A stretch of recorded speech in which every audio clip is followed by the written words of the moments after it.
Hello there. Welcome to another edition of the Wolverine.com Monday Night Podcast, brought to you by the Wolverine.com and sponsored by our friends over at the Rogue Shop, who you'll hear about a little bit later. Anthony Broome here tonight with Clayton Sayfie, just the two of us as we talk Michigan football's 10-0 start. Your questions.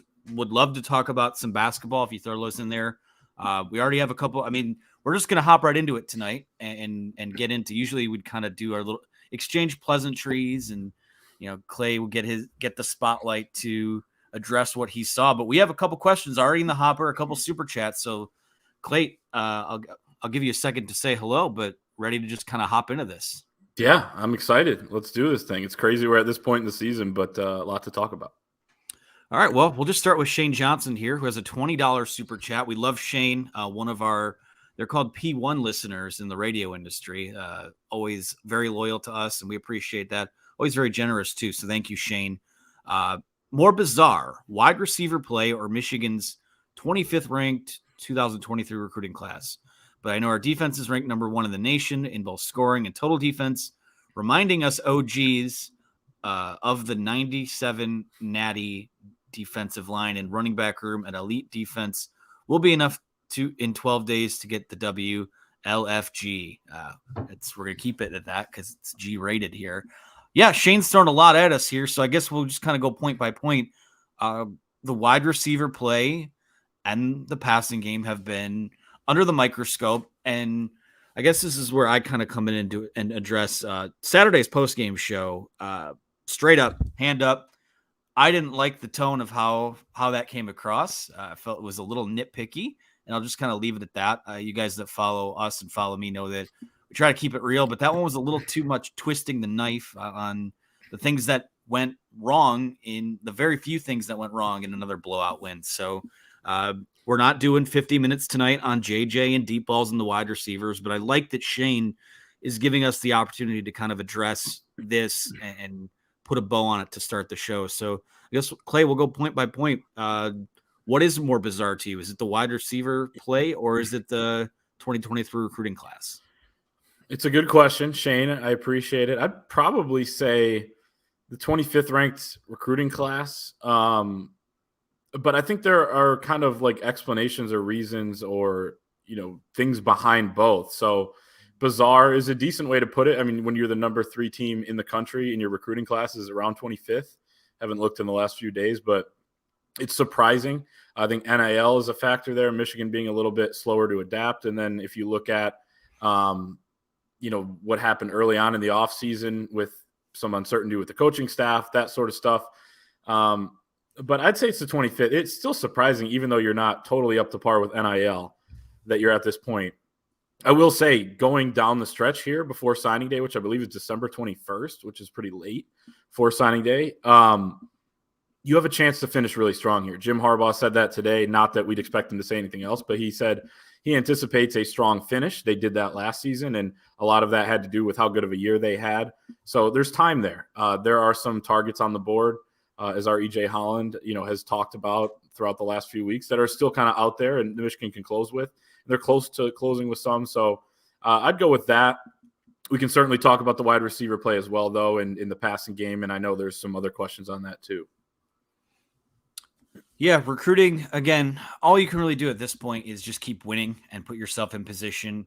I think some of it goes to, some of it can be explained away by there's been a readjustment of the guys that they have been taking to, because the culture change that has been implemented has been so successful. And I typically trust the staff's evaluations when it comes to, getting those 3-star guys too, like Hassan Haskins, or, you name it, from guys on this year's roster. Ronnie Bell would be another example. That Colston Loveland, a guy from Idaho that was just kind of floating out there that Jay Harbaugh finds. So stud. Yeah.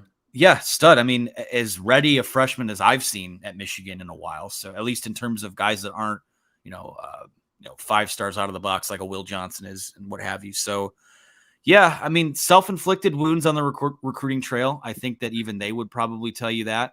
Didn't exactly capitalize as much as they could have or should have last year, but you win the games. And this is the other thing, is that I don't believe it's a direct result of all of these recruits just going out and trying to get the bag either. Like, I think there is, when people ask what the reason for that is, I think all options and all scenarios, I think, are kind of on the table. Mixture of this, mixture of that. So, so I'll say between the two, I mean, the most bizarre to me, just because we raved so much about it coming into the season, is the wide receiver play, because this is pretty much the exact room they had last year. Except you get Ronnie Bell, you lose Dalen Baldwin. I still think obviously that's a huge net gain. And then you have 3 really talented freshmen. So again, when we look to place blame for why the passing game, and I want to make something else clear too, is that when we talk about the wide receivers in the passing game, and it's not, there's an understanding that they should, like, if no one's going to stop the run, this team should run the football. Like that's a no-brainer. I think when there is criticism after a game like Saturday, it just more has to do with just execute what you're doing already, right? It's why we praise the run game for being as elite as it is, and why we sort of dog on the passing game when you're leaving opportunities on the field. And again, will kind of just be the last time we address it at length in this show. Well, there won't be, because our next super chat kind of addresses it too. But I think the most alarming thing when it comes to Michigan's passing game is that it's not even alarming. It's just the last couple of weeks, we've seen a bit of a slip in. It's less about the deep balls and more about a bit of a slip in the short and intermediate areas. Yeah. Too. So let's use that as a springboard into the second super chat of the night, which is from Kevin Finn for $10. Kevin, thank you so much. He says he's new to the Wolverine, loves the content, grateful to be 10-0, but pretty worried about our pass game. Here we go again. Me saying we're not going to address it, but this is a great way to address it. First 2 questions of the show. Wide receivers don't appear to be getting separation. Maybe we need to use play action more. And Clayton, as he did his homework on play action. And why don't you share with the class what you bring to the table this week in that area?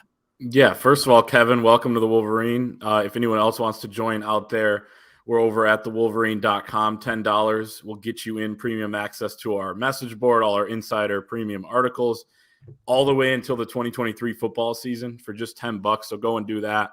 Also, drop a like on this video as well. Use that opportunity to do that. We appreciate Kevin and everybody out there. So play action is kind of the wild card here, I think, for Michigan. And that's why I'm not overly worried about the pass game, even though it has kind of struggled a little bit numbers-wise, yardage total-wise over the last few weeks. If you look at the play action, they've hardly run it. J.J. McCarthy has 42 play action attempts. There are 30 quarterbacks in the country with over 100. The overwhelming majority of full-time starting quarterbacks in the country have 70, 80, up there, double what J.J. McCarthy has. Michigan has done a really good job of running the football. They've got up in games. They've blown out teams. There's only been one game decided by single digits. That all plays a factor in there as well. And I think something that we have learned over 8 years of observing Jim Harbaugh coach Michigan teams is they do save some of the wrinkles and, different things for some of the bigger games. And it is funny to me that play action, which is kind of pretty simple and has been going on for a really long time, is one of those wrinkles. But Michigan plays such an old school type of approach, and the run game's been so good that they haven't had to do it. So 42 attempts. But what gives me some optimism here is the stats that go along with that. 40 completions on 52 attempts, 704 yards, 5 touchdowns, no interceptions, 13.5 yards per attempt. That leads the nation. So in terms of efficiency, in terms of what JJ is doing when they actually run that stuff, it's really good. He went 4 for 4 in play action against Nebraska. So with all the complaints about the pass game in that game, he still was able to be really efficient there. That included the touchdown to Ronnie Bell. Beautiful design in the red zone there where the safety came down thinking, I am going to get a huge hit on Blake Corum here. It's going to be a play of the game type of thing. And little did he know, JJ was able to just kind of flip it over to Ronnie, who was wide open in the end zone. So we've seen that work a decent amount. They haven't done it a lot, but it gives me optimism. We've seen Michigan come out with really good game plans against Ohio State, even in 2017. John O'Korn and company just couldn't execute it. But I felt like they really had a few things schemed up there that they liked. 2019 even, they put up, close to 30 points. It was not a great performance, and the defense couldn't stop Ohio State. But some of the things they did in that, too, to break tendencies, use some misdirection, were really good. And then last year was obviously just a magnificent game plan on the offensive side of the ball. Misdirection, you're using Donovan Edwards as a decoy, you're using AJ Henning with some of those jet sweeps. JJ breaks tendency by, instead of a read option, it was an RPO. He threw to Roman Wilson. You did hit on a couple deep passes. They hit on 4 of those in that game. So I do think that needs to come along. But the play action, I think, is the thing. And that's a long-winded, way to answer it. But it's something right now that is keeping me more hopeful about this past game. And another thing, too, as much as we complain about the receivers, and I have said it all year long as well, Anthony, we're up in the box and we're saying, man, there's just no separation here. Even Angelo Anthony, who I think has probably the highest potential out of this group, isn't getting separation on some of those deeper passes. It's the same group as last year that did some of this stuff in some of the bigger games, plus Ronnie Bell, as you mentioned. So I do think there's more upside there than we're thinking. I think people are pretty down on it right now. And I think Harbaugh almost fed into that. I was kind of thinking over the last couple of days after the game when he was asked about it. And he said, yeah, that's probably a valid critique, that you can't get in a rhythm if you don't throw much. I think he might be lulling these last few opponents to sleep a little bit in that regard as well. Make them think that you don't have anything up your sleeve when you do. That's just me guessing. That's just me, watching 8 years of this program under this coach and kind of reading those sort of tea leaves. But that's kind of where I stand on it. I'm not overly worried, but I think they understand they need to get it going. And that's why we've seen some different receivers out there. Tyler Morris being one who I think has a really bright future. But I will stop ranting there and turn it over to you because it's a great question by Kevin.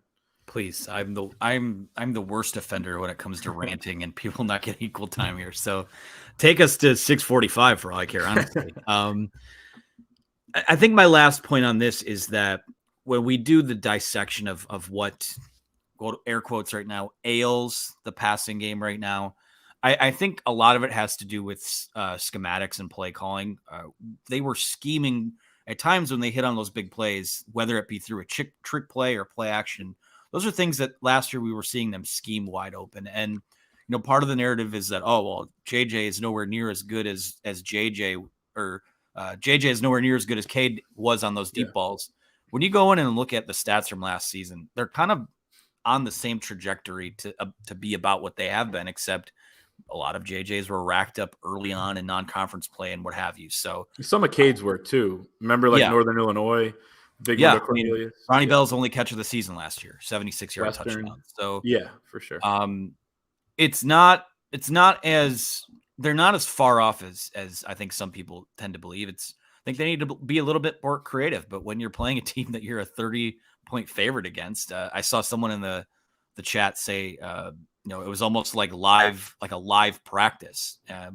We don't see Michigan treat their opponents like that, but certainly when they called 3 or 4 deep passes in a row.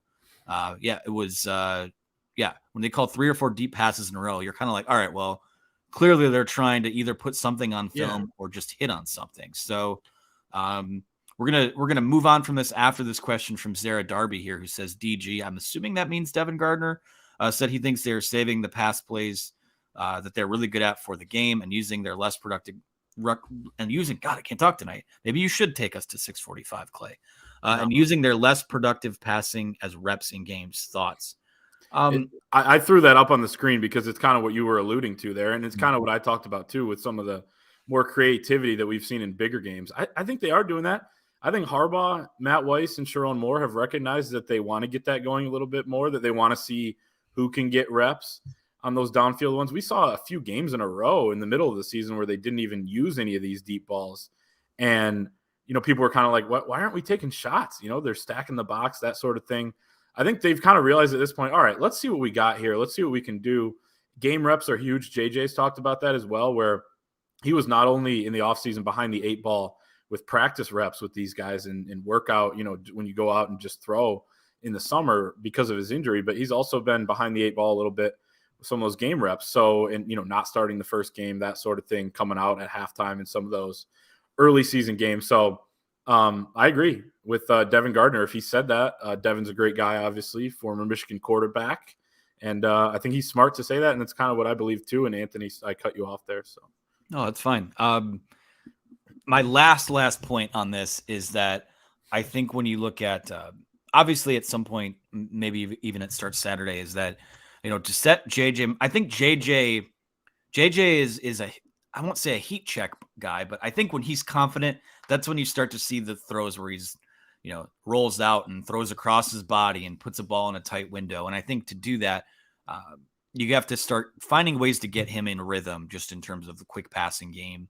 I think they have a room full of possession receivers right now. I feel like that, the quick pass, the bubble screen, the slants, those quick shots. I think that what they have is kind of tailor-made for that. And we've seen it at times. I'm not saying it's not just run the football or chuck the ball down the field. There's been a lot more nuance to that, but I do think we're going to see them peel some stuff back. Even again, last year in that Maryland game, we saw them throw some different stuff on tape the week before the Ohio State game. Cause then you're playing, 3D chess and you've got a team thinking. So quick one here from account 22. Sorry, we're going to just keep going here. Yeah. You have a final point on that?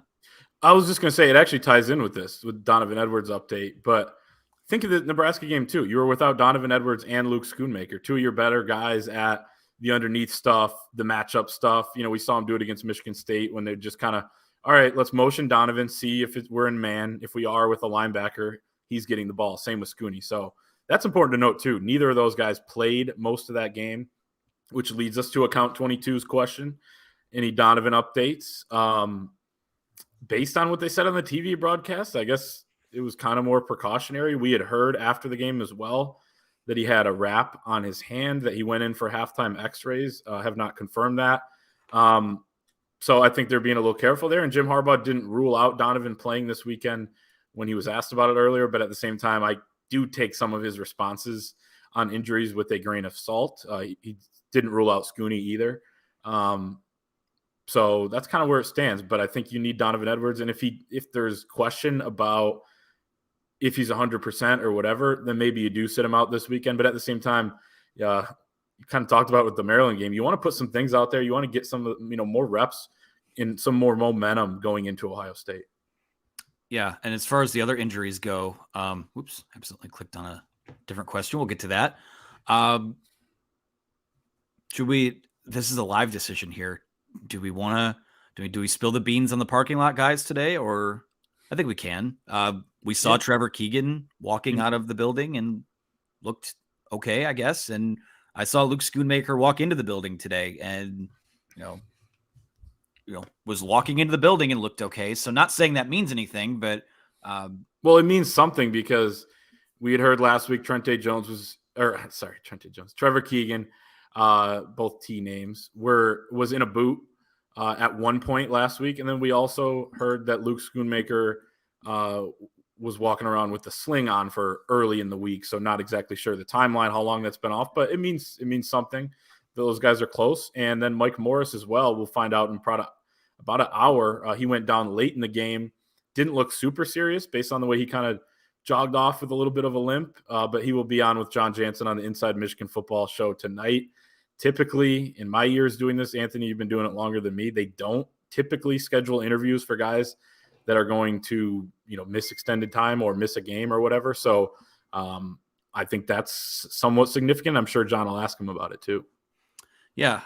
So later on in the week, when people are reporting on certain players, you can say you heard it here first, and everything else will be confirmation of confirmations, and sources say blah, blah, blah, blah, blah. So that's what we know. I mean, just in case we get any other injuries, that's kind of where things stand as of Monday on Illinois week. So, and I said in a hit earlier today that I think that every able-bodied guy, I think every able-bodied guy is going to play next week. It's just a matter of, can they pick and choose? And I still think Illinois is too good of a team where you're treating it like a non-conference game. Guys that can be on the field will be this weekend. So let's put a pin in this right now and go to talk about our friends at Rogue Shop really fast. I just turned 30 years old the other day, and already I'm noticing bones that are cracking when I get out of bed that weren't cracking before. I have a little bit of back pain today. And Rogue Shop, our friends at Rogue Shop, have all kinds of products for pains, anxieties, CBD, THC-based products. We've talked about them before. You can use the promo code Wolverine, the Wolverine, for 10% off at rogueshop.com. But what is that? Let's talk about Rogue Shop really quick. If you're a first-timer here, like our friend Kevin, who said he's new to the Wolverine, It's a husband and wife business led by our pals Richard and Shar, who are craft cannabis farmers specializing in small batch sustainable plant medicine. Richard is a disabled combat veteran, and his wife is a certified CBD consultant and life coach. They operate out of Eau Claire, Wisconsin. And what they're doing is they work to not only grow and manufacture these THC-based medicines, but also educate. If you have questions, you can go to their website. They have a live chat where they will go through. I mean, they will answer every question you have. And if you don't do business with them, that's fine. They'll still answer your questions. They'll still give you the education, but please do business with them. I mean, if you have stress, anxiety, chronic back pain upon turning a certain age, insomnia, Rogue Shop has it all. They're willing to hop on the live chat. Like I said before, they have Delta 8, Delta 9, CBD, and THC products that are all lab direct without middlemen. They do have psychoactive products too that are gummies, moon rocks, pre-rolls, dabs, diamonds, lollipops, hard candies, and much more. So if you have any questions about the psychoactive stuff, be sure to ask them that. They have salves, lip balms, bath soaks, soaps, CBD flowers, and hot cocoa, massage oils, pain creams, you name it all. I feel like Bubba and Forrest Gump naming off all the different kinds of shrimp when I do this read. But yeah, these Richard and Shar are great. Mr. Rogue himself is on our message board, also able to answer questions there. So that's been a resource for our readers and followers. So they grow their own stuff, they manufacture their own stuff, and it's all with their own two hands. Unlike competitors that are replacing humans with robots, which is automation's crazy these days, but not our friends at Rogue Shop. So the other thing that we love about them is that each box comes with a personal handwritten letter sent with love from Mr. and Mrs. Rogue to add that extra touch to their care packages. So they are licensed by the USDA for growing with a license to manufacture in Wisconsin and Texas, and all products are tested by a third party in Botanicor and ACS labs. That's my long-winded pitch to you on Rogue Shop. Clayton, they've sent us care packages before. I'm actually running low on a few products after, the last two lasted a couple months, but I know you have nothing but good things to say about Richard and Shar. Yeah, Richard, retired combat veteran. Thank you for your service. It was just Veterans Day on Friday, so thank you to the service of all the men and women that have served our country. We appreciate you more than you know, and proud to be part of this whole thing. Rogue Shop sponsoring us. Couldn't be better people. We met with them. They were awesome. It's also week 12 now in the college football season. Yeah. We talked about injuries just before we did this ad read. I mean, guys are nicked up. Guys are banged up. I'm nicked up. We're tired. We got home from Detroit on Friday night after the basketball game at like 1:30 in the morning. Pain cream, if you're sore, all that sort of stuff. I know you highlighted a ton of their products, but the pain cream is fantastic. Gave it to some older family members of mine as well. So I can't say enough good things about them. Proud to be sponsored by Rogue Shop. And remember, use the promo code The Wolverine, one word, caps, no caps, doesn't matter, for 10% off over at rogueshop.com. So be sure to check out our friends over there. Thank you to the Rogue Shop for sponsoring our Monday night show. Let's keep this train rolling here. We talked about injuries. We talked about the passing game, which I'm officially putting the kibosh on that the rest of the show. We did 45 minutes on it Saturday, not doing that again. Let's go to Jason Campbell, who says, sounds like Illinois is unsure if Chase Brown will make the trip this week. If he doesn't play, is there any concern about Illinois on Saturday? And I'll take the first crack at this. I think he can, whether he plays or doesn't play, on the way that this team is taking care of its business, I don't have concern about Saturday. This is an Illinois team that lost. I mean, their 3 losses this year have been terrible. I mean, 2 of them are terrible. They've lost to Indiana. They lost to Michigan State. They let one slip away against Purdue. Again, because the Big Ten West is so bad, I mean, Iowa is kind of in the driver's seat now to win it, which is insane to say, and tells you all you need to know, quite frankly. I'm surprised that this spread isn't a little bit longer than 17.5 points or larger than 17.5 points, but maybe it crawls up a little bit towards the end of the week. But maybe it's hubris. Maybe it's the fact that this team has really only been in a competitive game in the fourth quarter once this year, and that was way back when they played Maryland. No, I don't have concern about Illinois either way. Maybe that's cocky, but that's how I see it. Yeah, so there's been a lot of talk this season about Michigan's strength of schedule. It hasn't been that strong, not only in the non-conference, but throughout the Big Ten season. There are just several teams on there that are down. You also got Penn State at home. That helps. You didn't have to go to a Wisconsin, all that. But there's been a ton of talk about that. There's been a lot of talk about, well, when are we going to play 60 minutes? You know, you've had the halftime stuff. The stats in the second half have been great. But for all of the talk about those sorts of things, we got to highlight, too, just how focused this team has been. They haven't overlooked anybody. There hasn't been 60 minutes of a lack of focus either. And I think that's impressive. So I always say this where people are like, should I worry about this game or should I be concerned about? I think you should worry. Like, worry is not a bad thing necessarily. Like, I don't think you should be extremely worried about Illinois. I think you should be pretty comfortable about where Michigan stands. But for me, I go into every game thinking, you know, any scenario could play out here. It's all percentages, you know, 5%, whatever it is. So, yeah, I think they're a formidable opponent. I will say that the thing that not scares me, but would concern me the most is Illinois has a very good defensive line. Again, you know, they haven't played, you know, a daunting schedule over there in the West. But, you know, if they could slow down Michigan's run game a little bit, which nobody has all season long, then I think you're going to have to see Michigan adjust a little bit and do some different things. If Chase Brown plays, you know, they could have some success on the ground, score some points. But it didn't look like, based on the way he left the field, that he's going to be available. And I don't know if Bielema talked today or not, if we had an update. But we'll try to find that later on here and obviously write something about it this week. But no, I think Illinois is a fine team. It's honestly one of the better teams Michigan's played. But, yeah, you said it. I mean, they lost to Michigan State, which was reeling, had 8 guys suspended. And then they lost to a Purdue team that had lost 2 straight coming in. So just not good. And then the Indiana, I know, whatever, earlier in the season, but that's still out there too. I think Michigan should be able to handle them at home, senior day. You should feel you know, pumped up, and I think it's going to be a good crowd. So I think 17's good with me. That sounds about right. Michigan should roll again and try to get some momentum, stay healthy going into Ohio State. Yeah, if you want a Chase Brown update here, Brett Bielema did speak a couple hours ago. He said, this is from the St. Louis Post-Dispatch, I believe it is. Yep, I have that right. I want to make sure we cite things correctly.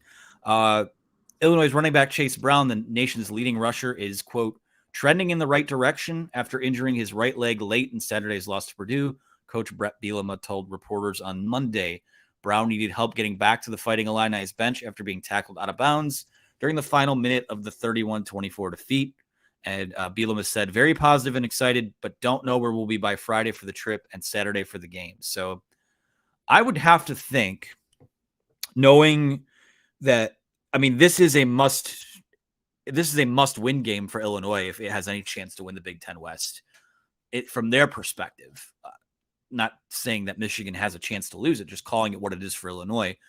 I bet even if it's at 75 or 80%, I think we'll probably see Chase Brown on Saturday. But no, to on Monday to say trending in the right direction and very excited, that leads me to believe that either A, it's not as bad as they thought it was, or B, they know they can shoot him up with whatever they need to and get him on the field for that game. Or Bielema's been around a long time, man. It might be a little gamesmanship as well. I mean, Harbaugh wasn't going to give any updates on Monday about Donovan Edwards or Schoonmaker or really anybody all season long. He's been about as tight-lipped this year with injuries than I can ever remember. No man knows the future, right?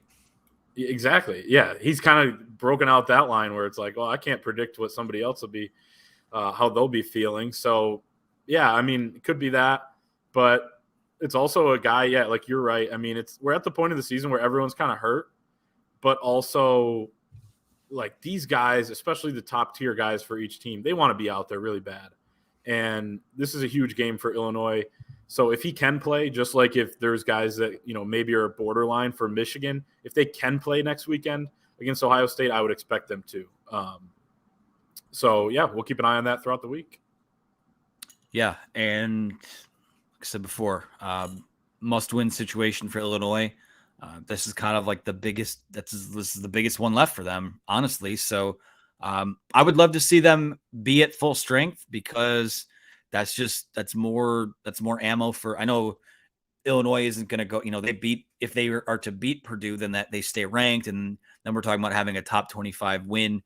on the books this weekend. That's probably not going to happen. I mean, it's not going to happen now unless the playoff ranks them in an odd way. But yeah, would love to see them at full strength. And back to injuries for a second and talking about confirming or not confirming news. The only confirmation we've really ever gotten this year is after guys like Eric All and Cade McNamara posted on their own that they were going in for surgery. And today's update was, of course, that Cade McNamara confirmed out for the rest of the season, which shouldn't be a surprise at this point. There was some talk mid-year that he might suit back up and get on the field, but not going to happen. We'll see if that's the last of him in a Michigan uniform. Calling a spade would tend to think it probably is because he has eligibility remaining. But yeah, your quarterbacks are what they are moving forward. And that's, I think you're still in great shape there. So I won't dwell too much on that. We will go next to Shadyville, our good friend Shadyville, who often is on these shows. And we're not going to go super long tonight. We got maybe another 5 to 10 minutes left. So last call for questions. If you want to skip ahead in the line, super chat would be much appreciated. Goes to the travel budget there. So appreciate everybody. Perfect. We'll go to this one from Shadyville here, who asks, has the rise of Mike Sainristil overshadowed the rise of Makari Page? Moten appears to be a big drop-off. Any updates on Page's return? Clayton, as you tend to do, you can correct me if I'm out of tune here, but I believe Makari Page was in uniform on Saturday. Is that? Yeah. So Makari Page dressed, which is a good sign. Did not make the trip the prior week to Rutgers, but he did dress. And, he was flying around in warm-ups, looked normal to me. So I feel like he was the guy that was more precautionary, and he's one of those guys. Now, that's going to want to be out there in these big games. Shadyville asked a great question here.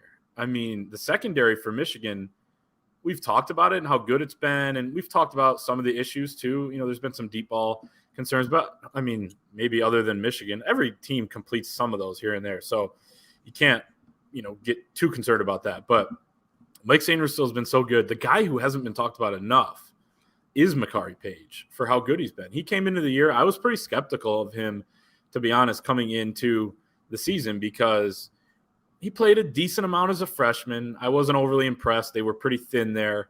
And then last year, he was just completely buried. RJ Moten had passed him up. I think RJ started 8 games back there with the likes of Brad Hawkins, Dax Hill, moving back and forth between nickel and safety. And then Makari Page this year put together a great spring, had a good fall camp. And Jim Harbaugh said even he was skeptical. Could he translate it from spring to fall camp?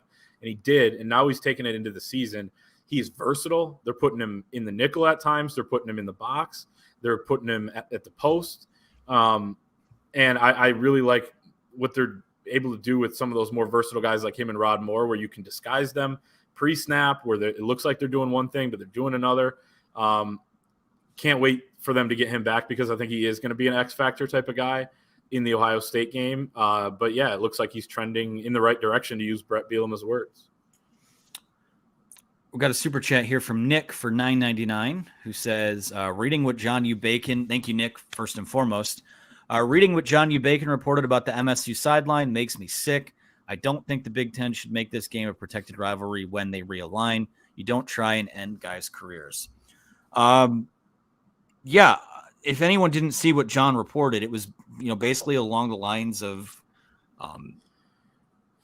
there was stuff on the sidelines that Michigan State coaches were saying about ending Blake Corum's career and going for his knees and stuff like that. I don't to even first of all, like John has written, we don't even need to speak to John's credentials here. I mean, he's as qualified to report on any of that as anyone in this market has been on any topic. But I just would say the things that he wrote in there are things that we've heard.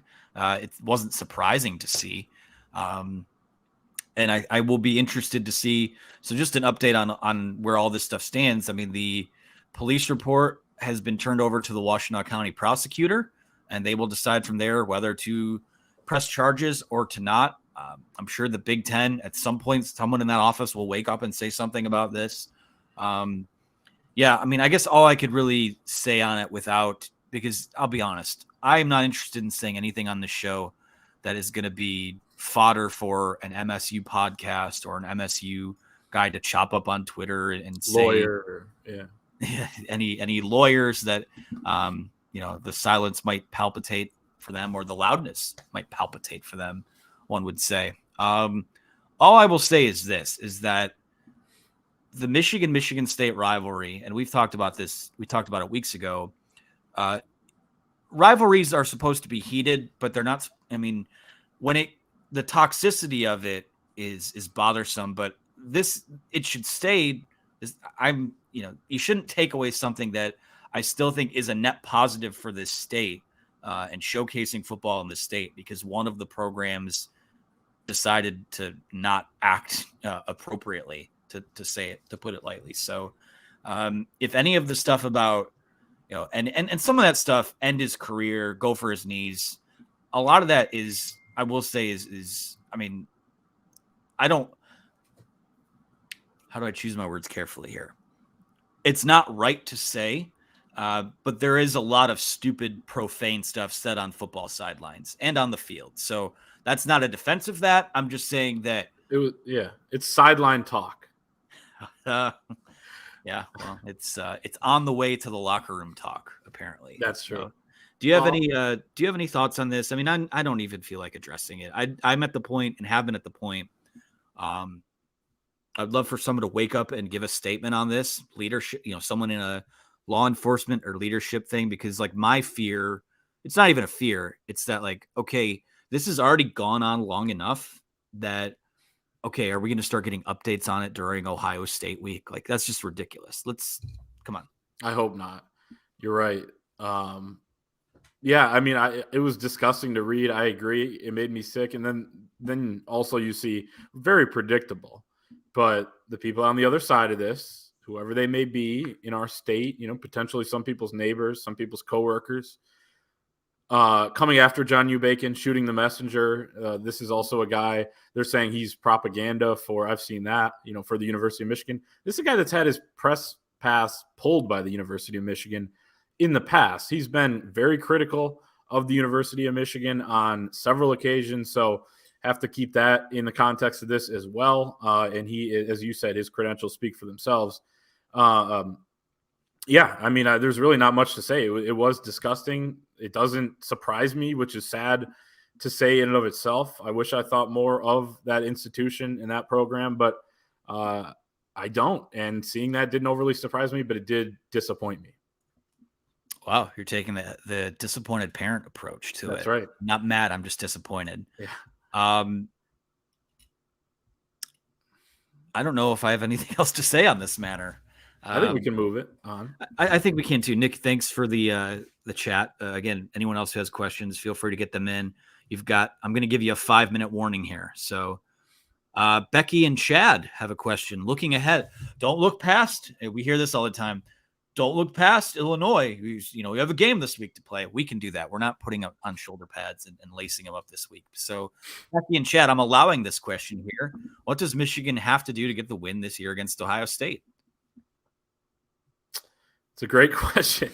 Score more points. Jim Harbaugh would say score more points. That's the $7-8 million question. That's really been, it is a great question, but it's been the story of the entire season, right? And we've kind of seen Michigan's year play out. We've seen Ohio State. You look for flaws, you look for strengths, you look for potential things that you're going to see Michigan or Ohio State break out in this game. I think Michigan's got to win the line of scrimmage on both sides of the ball like it did a year ago. I think they can do that based on what we've seen throughout the season from both teams. I think Michigan is going to have to get a little bit more creative. Cough, cough, play action, something we talked about at the top of the show. If you joined us late, go back and listen to some of that. We had some good stats there.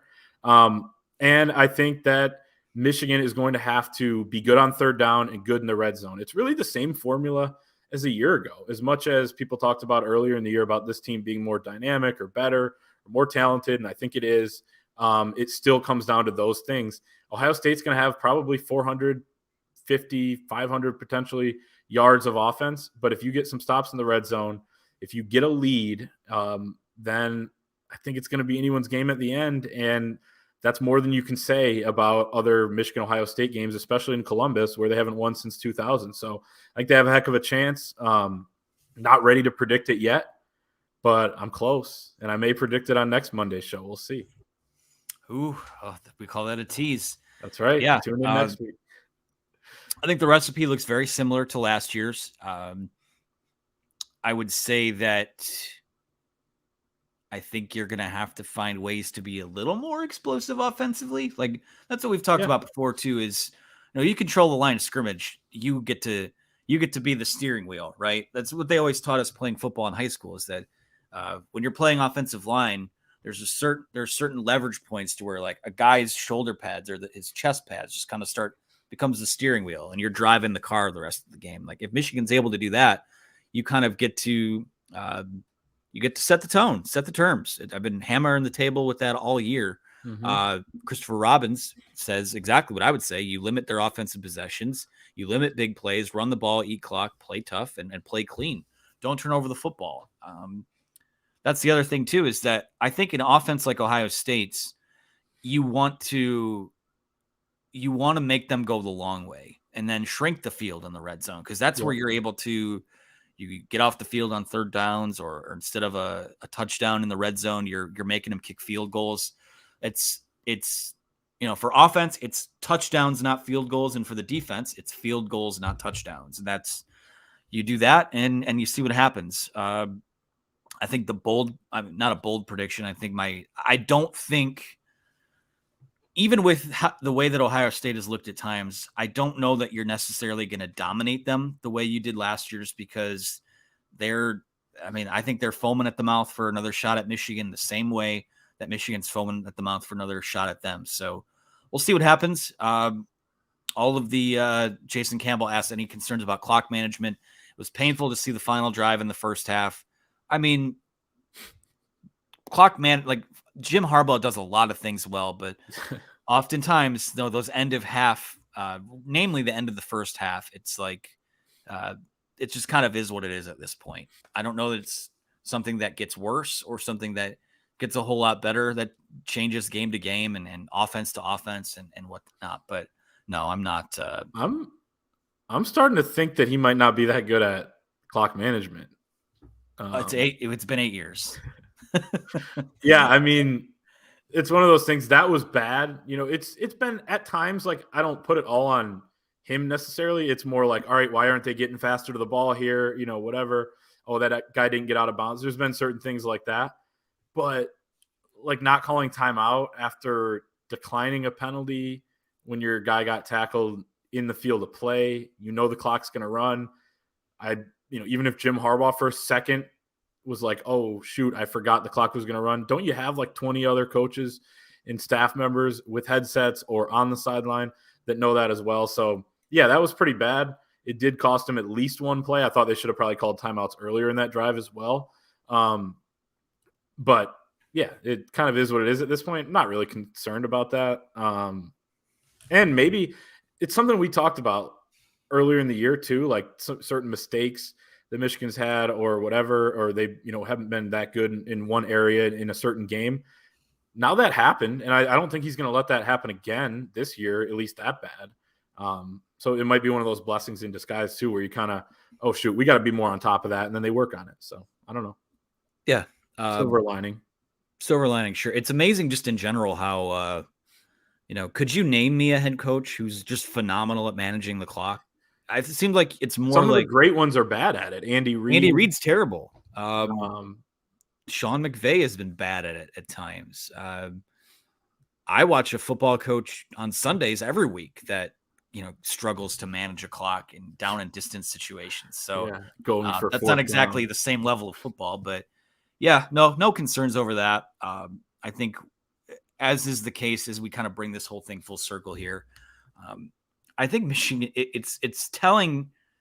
It's very telling about this Michigan team that there have been a lot of times this year where I don't want to say they've looked bored, but they've played with their food a little bit and they still beat you by 3 or 4 scores when the game is over. I feel like when this team is at its most, it's locked in the biggest moments that it's had this year, whether that be going into the locker room trailing or, you go to Kinnick Stadium and you run the ball down their throats on the very first drive of the game in a raucous environment. I just feel like the best is going to bring the best out of everyone on this team. I haven't seen anything to suggest otherwise yet. So Any other final thoughts as we wrap up here? Yeah, so I was on the Huge Show earlier, and right after he introduced me, he says, "Is Michigan going to lose again this year?" I said probably, based on what's ahead here. I still am not ready necessarily to predict a Michigan win over Ohio State. I think it's going to be a really good game, and even if someone does win by a couple scores, it's still going back to what we were talking about before that last question. It still could come down to like 6 to 8 plays, some third downs, some red zone stuff. Think of last year's game. Michigan dominated that game from a line of scrimmage standpoint, statistically on the ground, all that sort of stuff. Ohio State hadn't rushed for that few rushing yards in years. I believe it was several. But it still came down to 3 Aiden Hutchinson sacks. 2 of them were on third down. A David Ojabo sack. 1 of them was on third down. Some of those red zone field goals they forced. Some of those huge third downs they picked up. Some big runs by Haskins. Scoring at the goal line rather than, you laid it out as well with the touchdowns for you need touchdowns. You want to force field goals. So I think it's going to come down to some of those swing plays, and that makes this thing exciting. I think Michigan has as good of a chance to go in there and beat Ohio State in Columbus as I've seen in a long time. And that's with the benefit of hindsight bias a little bit because I thought they were going to win in 18. But I'll just end it with this for you. I know we're a week ahead, but we can do that in the media. And as fans, where do you see this game? And where would you handicap it? Do you think Michigan's going to win?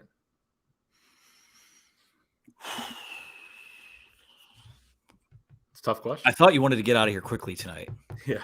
I'm going to sit here. Well, here we are. It's been fun. Great questions. Oh, yeah. Phenomenal questions.